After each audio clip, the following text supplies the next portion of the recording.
Assalamualaikum semua.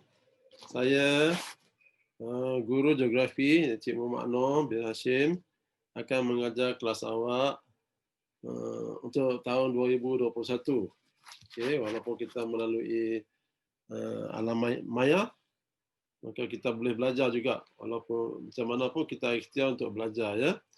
Untuk makluman anda, saya mengajar tingkatan 2 kreatif geografi, kemudian 2 dinamik untuk geografi juga. Okey. Okey, untuk hari ini kita akan mula bab 1 iaitu skala dan jarak. Kalau skala mungkin awak tak tahu, tapi jarak awak dah tahu kan? Jarak tu maksudnya jarak lah. Jarak jauh, jarak dekat. Okey, sekarang skala. Kita belajar mengenai skala. Itu skala dalam awak tengok buku teks dalam peta di bawah tu mesti ada lambang skala. Okey, skala tu menunjukkan jarak di atas dalam peta dengan nisbah jarak di atas bumi. Contohnya 1 cm di atas peta sama dengan 1 kilometer di atas bumi. Itu kita panggil skala. Okey?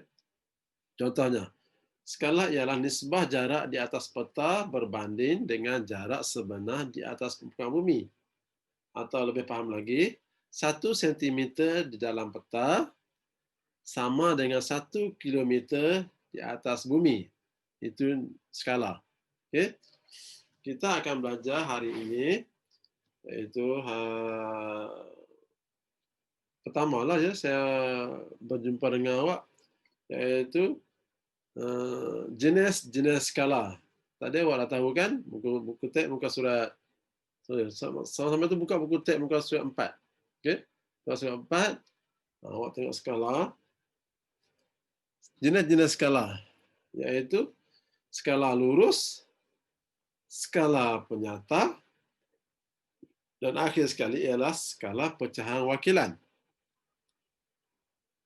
Biasanya, orang menggunakan skala lurus sebab dia senang dibaca dan faham dan nampak. Kita nampak dan senang faham. Dan skala wakilan, pecahan wakilan, penyata tu dia susah. Dia susah sikit. Okay? Skala lurus ni bentuk dia ialah skala yang berbentuk satu garis lurus yang dibahagi kepada beberapa bahagian yang sama jaraknya. Betul buku teks, sama jarak. Maksudnya antara 0 hingga 1 ini, iaitu jaraknya ialah 1 cm. Okey, di atas kertas, atas peta.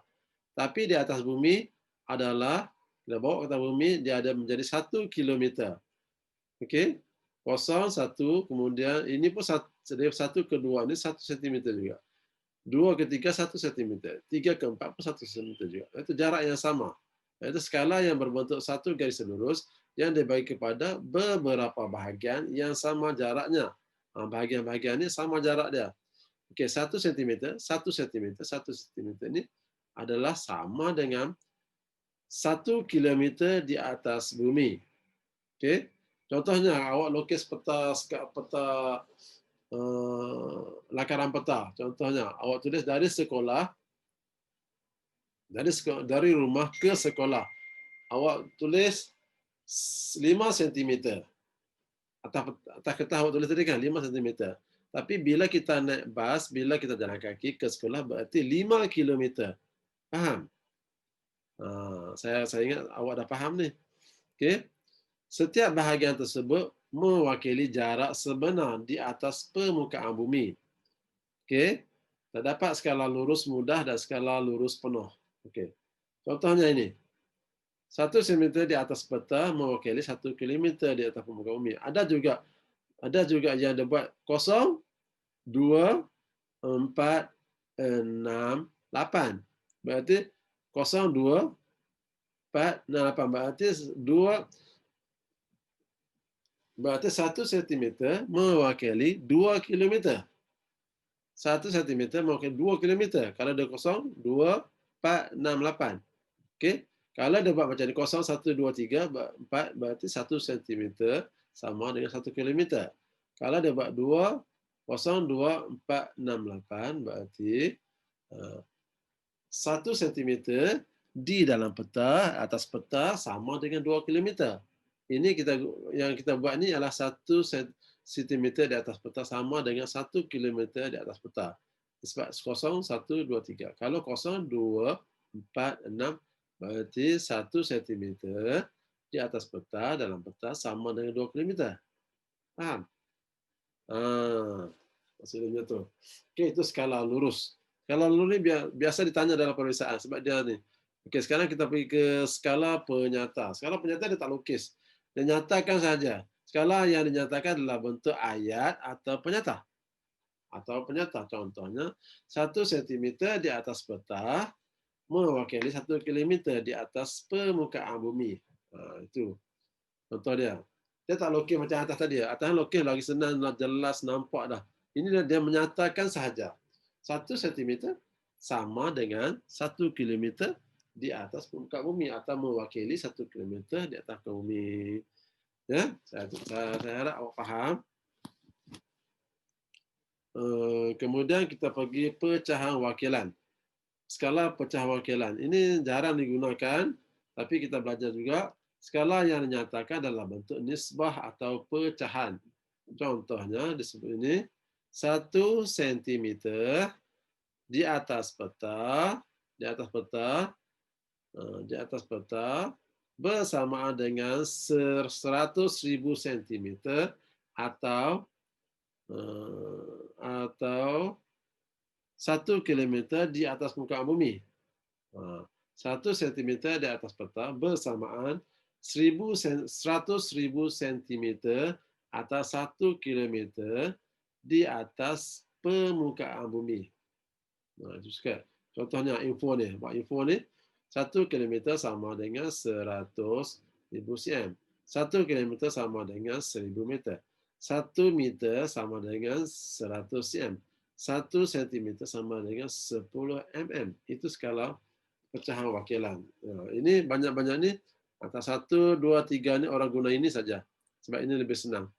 Dalam peta, dalam apa, awak buka je peta mana-mana pun, peta Kuala Lumpur ke, peta apakah asalkan peta, mesti dia ada tulis skala di bawah dia. Sebab tanpa skala, peta itu salah dan tak boleh dipakai. Okey? Dia setiap peta mesti ada skala. Awak mesti ingat. Buka buku teks, buka saat awak cari peta, jumpa peta, bawah tu dia akan lukis macam ni. Bawah dia akan lukis macam ni, berarti peta itu adalah betul, ada skala dia. Okey. Okey, siapa yang tak faham, kurang faham, awak boleh WhatsApp saya. Sebab saya buat dalam kaedah ini. Nanti awak boleh ulang tengok. Okey? Nanti mana tahu abah parent awak bawa handphone, awak tak ada handphone, awak bawa handphone adik ni, kakak awak pun nak tengok masa yang sama juga. Jadi saya buat macam ni, awak senang buka je bila masa boleh tengok balik. Okey, tak payah tengok time ni. Time yang saya mengajar geografi saja. Okey, saya harap awak faham. Saya ulang balik ya, saya ringkas. Skala ialah nisbah jarak di atas peta berbanding dengan jarak sebenar di atas muka bumi. Jenis skala ada 3, skala lurus, skala penyata dan skala pecahan wakilan. Okey, maklumat seterusnya awak boleh baca dan ulang kaji. Kemudian kita pergi ke, dah habis skala, kita pergi ke ni, kalau ada masa awak buat ni latihan ni, iaitu uji diri ni, buat dengan pensel. Skala lurus, contohnya macam mana? Skala penyata, contoh dia macam contoh 2, contoh 1 macam mana? Skala pecahan boleh buat contoh apa? Tengok dalam buku teks. Pecah ada satu, buat dengan pensel je. Buat contoh, okey. 0, 1, 2, 3, 4. 1 cm sama dengan 1 km muka bumi. Contoh 2, 0, 2, 4, 6, 8. 1 cm di atas peta sama dengan 2 km di atas bumi. Itu contoh dia. Okey? Buat tahu, jangan tak buat. Sebab kita sekarang zaman COVID semua susah. Cikgu susah, awak pun susah nak belajar. Kesian kat awak. Okey? Okey, sekarang terusnya kita pergi ke jarak pula. Jarak. Bila sebut jarak, semua orang tahu jarak kan? Skala susah. Sekarang jarak.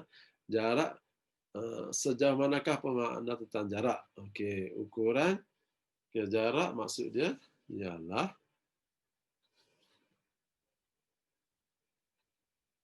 ukuran jauh di antara satu tempat dengan tempat yang lain, iaitu satu tempat dengan tempat lain. Contoh yang paling rasional ialah jarak antara rumah kamu dengan sekolah. Itu kita punya jarak. Okey? Jarak di antara Kuala Lumpur ke Ipoh. Jarak di antara Kuala Lumpur ke Johor Bahru. Atau jarak di antara Kuala Lumpur ke Kelantan. Itu adalah jarak. Okey, jarak kelas A saya dengan kantin, berapa kaki, berapa meter. Itu adalah jarak. Okey, jarak ada dua, iaitu jarak mutlak dan jarak relatif. Okey? Saya harap awak faham tak, jarak ada dua. Tadi skala ada tiga, skala penyata lah, skala apa lagi? Skala penyata, skala lurus dan skala pecahan wakilan. Tapi jarak ada dua, iaitu jarak mutlak dan jarak relatif. Awak kena ingat, maksud lawan tak? Jarak ada dua, iaitu jarak mutlak dan jarak relatif. Kita bincang satu persatu. Okey, jarak mutlak dahulu. Jarak yang dinyatakan dalam unit seperti meter dan kilometer. Mutlak kan? Dia tak boleh berubah-ubah. Contohnya saya cakap jarak rumah awak dengan sekolah. Maksud tak boleh berubah maksudnya. Hari ini kita ukur 4 kilometer. Besok dia tetap 4 kilometer. Awak ukur macam mana tetap 4 kilometer, dia tak akan ubah, tak akan jadi besok akan jadi 3 kilometer, tak ada. Lusa akan jadi 2 kilometer, tak ada. Kalau kita ukur tepat 4 kilometer, 4 kilometer lah sampai bila. Sebab dia tak ada berubah. Jarak di antara sekolah awak dengan KLCC, contohnya 20 kilometer. Awak ukur besok pun 2 kilometer, ukur hari ini pun 2 kilometer, 10 tahun lagi pun 2 kilometer. Dia tak akan berubah. Itu kita panggil jarak mutlak. Dia tak boleh berubah. Tetap dan tidak berubah. Contohnya jarak dari Ipoh ke Bidor. Dari Ipoh ke KL, itu 230 km. Ini contoh jarak dari Ipoh ke Bidor, 66 km. Itu jarak. Okey, itu jarak mutlak. Jarak yang tidak boleh ubah-ubah. Tetap sampai bila-bila. Jarak mutlak. Dia mutlak kan? Okey, sekarang berikutnya ialah jarak relatif. Okey. Jarak berdasarkan kos dan masa. Tidak tetap dan berubah-ubah. Tidak tetap ni maksudnya apa? Berdasarkan jenis pengangkutan. Contohnya, dia ukur jarak berdasarkan kos dan masa. Contohnya, kos dan masa. Kos itu duit lah. Contohnya, saya naik bas dari sekolah ke KLCC. Tambahan dia RM3. Tapi kalau saya naik teksi atau Grab, tambahannya mungkin RM12 atau RM15. Itu kos masa. Masa dia pula, kalau saya naik motor, lagi cepat. Naik bas, lambat sikit. Naik Grab, sama juga, lambat juga. Tapi kalau saya naik, contohnya, saya naik kapal terbang dari Kuala Lumpur ke Ipoh, mungkin 1 jam tak sampai. Setengah jam. Tapi kalau saya naik kereta, naik bas, mungkin 3 jam. Itu masanya kos. Jarak berdasarkan kos dan masa tidak tetap. Maksudnya boleh berubah-ubah. Dia berubah. Naik teksi harga ini tambahan dia, naik bas harga ini tambahan dia. Kalau saya pergi naik kapal terbang, lagi cepat. Jalan kaki lagi lambat, motosikal lagi lambat. Okey? Itu berdasarkan. Contohnya, tambang bas dari Ipoh ke Bidor, RM6.60. Masa perjalanan dari Ipoh ke Bidor dengan kereta ialah 1 jam 10 minit. Itu boleh berubah. Itu kita panggil jarak. Okey?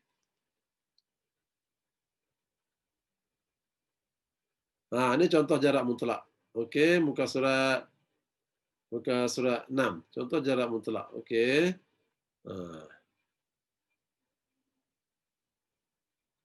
Jarak mutlak dalam peta. Contohnya, dari Simpang 3 ke rumah Kavita, iaitu 10 km. Dari Simpang 3 itu ke rumah Andelin, iaitu 5 km. dari Sipan 3 ni ke rumah Yusnita, iaitu 2,5 km. Itu jarak mutlak. Okey, kalau jarak relatif, dia kita ukur dia dengan kos dan masa. Okey. Kalau 2 km kita naik teksi dari sini ke sini, mungkin RM4. Kalau naik bas mungkin RM2. Okey. Kalau naik motor jalan kaki makan masa panjang. Kalau jalan kaki lagi makan masa. Itu kita panggil jarak relatif. Saya buat faham tengok di bawah. Contoh di bawah. Jarak relatif. Jarak berdasarkan kos teksi. Contoh teksi. Rumah Yusnita RM5. Jaraknya 2,5 km. Okey. Rumah Adeline. Jarak 5 km. Naik teksi RM10. Rumah Kavita. Naik teksi RM16 per km. Okey. Naik bas RM50. Naik Adeline, naik bas ialah RM3. Rumah Kavita naik bas RM4.80. Basikal kosong. Itu kita nama jarak apa? Jarak relatif. Okey, jadi ubah-ubah. Jarak berdasarkan masa, ini adalah teksi 5 minit. Bas 10 minit. Basikal 20 minit. Okey, itu adalah jarak relatif. Okey, ini jarak mutlak. Jarak mutlak ni lah. Jarak mutlak ni pasal ukur contohnya jauh berapa kali. Ini jarak mutlak. Okey, yang biru jarak mutlak iaitu 20 minit mutlak. Tak berubah. Yang jarak ini, yang kuning-kuning ini adalah jarak relatif. Boleh berubah berdasarkan jenis perkotaan, jenis berdasarkan masa. Okey, masa ada berubah, jenis perkotaan berubah, jalan kaki lagi lambat. Okey. Rasanya sekat ini aja kita belajar untuk hari ini. Semoga awak faham dan saya akan bagi latihan kepada awak dan awak akan buat susulannya. Setelah saya cakap ni, saya akan hantar latihan melalui WhatsApp dan harap awak buat bagi kerjasama kepada saya dan jangan tipu diri sendiri. Jangan tipu cikgu, itu perkara tak baik. Kemudian awak buat dalam kertas A4, buat simpan tak apa. Cikgu tak cek pun tak apa. Nanti bila masa saya akan bagi kuis terus dapat jawapan. Tapi untuk ini buatlah, saya akan bagi latihan. Kamu buat dalam kertas A4 ataupun kertas kajam bergaris.